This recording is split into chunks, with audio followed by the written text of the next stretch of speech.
Baru saja kami mendapatkan informasi bahwa PN Jakarta Pusat memerintahkan KPU untuk menunda pemilu. Ini berdasarkan dengan tuntutan dari sebuah partai yang tidak lolos verifikasi, yaitu Partai Prima. Nah, untuk mengetahui bagaimana respon KPU, saat ini kami sudah terhubung dengan pihak dari KPU, yaitu ada Pak Idam Khalid. Pak Idam Khalid, PN Jakarta Pusat ini memastikan bahwa KPU harus menunda pemilu dan harus mengulang lagi proses tahapan pemilu. Bagaimana KPU merespon ini? Ya, penyelenggaraan pemilu di setiap 5 tahunnya itu adalah amanah konstitusi. Dalam pasal 22E ayat 1 Undang-Undang Dasar 1945, itulah kenapa dalam pasal 167 ayat 1 Undang-Undang Nomor 7 tahun 2017 menegaskan bahwa pemilu diselenggarakan setiap 5 tahun sekali.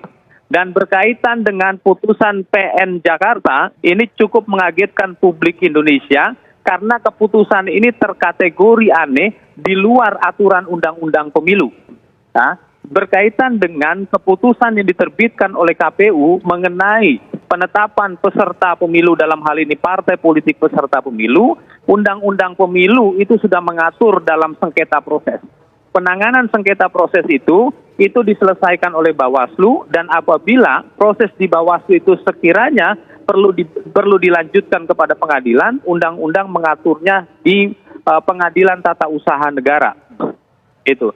Jadi partai yang bersangkutan itu sudah memproses sengketa proses baik di Bawaslu maupun di PT UN. Baik, gitu. Pak Idam, ini dari Partai Prima sendiri menyatakan bahwa merasa dirugikan oleh KPU dalam melakukan verifikasi administrasi partai politik yang ditetapkan dalam tahap rekapitulasi hasil verifikasi administrasi partai politik, Pak Idam. Ya, sekarang pertanyaannya, apakah pengadilan negeri ini menangani persoalan administrasi? Ya, bukankah yang namanya sengketa persoalan berkaitan dengan administrasi itu ditangani oleh PT UN, karena dia bagian dari administrasi negara. Itu. Dan undang-undang pemilu mengaturnya itu sampai dengan PT UN. Baik, artinya menurut KPU apa yang dipesahkan oleh PN Pusat ini tidak sah, tidak valid begitu Pak, karena harusnya di PT UN. Ya, yang jelas ini tidak diatur di dalam undang-undang pemilu. Karena undang-undang pemilu itu menegaskan bahwa sengketa proses itu ujung prosesnya ada di PT UN.